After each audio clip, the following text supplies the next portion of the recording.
কুমিল্লার মনোহরগঞ্জ উপজেলার ৬ নং মৈশাটুয়া ইউনিয়ন হাটিরপাড় গ্রামের বিএনপি ও অঙ্গ সংগঠনের উদ্যোগে নির্বাচনী প্রচারণা ও গণসংযোগ অনুষ্ঠিত হয়েছে। এ সময় মনোহরগঞ্জ উপজেলা বিএনপি ও অঙ্গ সংগঠনের নেতাকর্মীরা উপজেলা সদরের মনোহরগঞ্জ বাজারের গুরুত্বপূর্ণ সড়ক প্রদক্ষিণ করে এবং সাধারণ মানুষের সাথে কৌশল বিনিময় করেন। এছাড়া আসন্ন জাতীয় সংসদ নির্বাচনকে সামনে রেখে দলের অবস্থানের কথা তুলে ধরেন। প্রচারণাকালে নেতাকর্মীরা দেশ ও জনগণের সাথে বিএনপিকে ঐক্যবদ্ধভাবে সমর্থন দেওয়ার আহ্বান জানান। গণসংযোগ কর্মসূচিতে উপস্থিত ছিলেন মনোহরগঞ্জ উপজেলা বিএনপির সাংগঠনিক সম্পাদক মাসুদুল আলম বাচ্চু, ৬ নং মৈশাটুয়া ইউনিয়ন বিএনপির সাধারণ সম্পাদক জাহাঙ্গীর আলম, মনোহরগঞ্জ উপজেলা স্বেচ্ছাসেবক দলের আহ্বায়ক বাহার আলম মজুমদার, উপজেলা স্বেচ্ছাসেবক দলের সাবেক আহ্বায়ক আলাউদ্দিন, উপজেলা বিএনপি নেতা আলী আশরাফ, মিনার, হারুন, মোহাম্মদ মুজাম্মেল, যুবনেতা হাসান ফাটোয়ারি, মনির হোসেন, হাবিবুর রহমান বাদশাহ সহ অন্যান্যরা।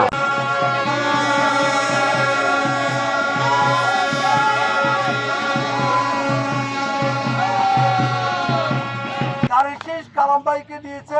কালাম ভাই আমাদের নেতা। আজকে কালাম ভাইয়ের পক্ষে আমরা দাঁড়িয়ে শিশুর পক্ষে আমাদের কালাম ভাই জিতলে তারেক জিয়া প্রধানমন্ত্রী হবে। এখানে যদি কালাম ভাই বিজয় না লাভ করতে পারে তারেক জিয়া প্রধানমন্ত্রী হবে না। আপনারা জানেন এই সিটটি সবসময় সরকার দলীয় সিট থাকে। এই সিট পাস করলেই ইনশাল্লাহ সরকার গঠন করবে বিএনপি। আর এই সিট যদি আমরা ফেল করি তাহলে সরকার গঠন করবো না বিএনপি, সেটা আপনারা জানেন। যার কারণে হাটির প্রেক্ষান্তে পাস করলে বিএনপি পাস করে। আপনাদের সবাইকে মনে রাখতে হবে, হাটির পরে ঐতিহ্য রক্ষা করতে হবে। আমাদের বিশেষভাবে অনুরোধ রইল, আমাদের বৈতরে কোনো দ্বিধাদ্বন্দ্ব না রেখে আমরা সবাই ঐক্যবদ্ধভাবে 12 তারিখ সবাই ধানের শীষের পক্ষে থাকবো এবং ধানের শীষে ভোট দিব। এবং ধানের শীষের পক্ষে যারা যারা আছে সবাইকে ভোট কেন্দ্রে আনার জন্য আমরা সবাইকে সহযোগিতা করব এবং মহিলাদেরকে আমরা কেন্দ্রে আসার জন্য সর্বোচ্চ সহযোগিতা করবো সবার আগে ইনশাআল্লাহ।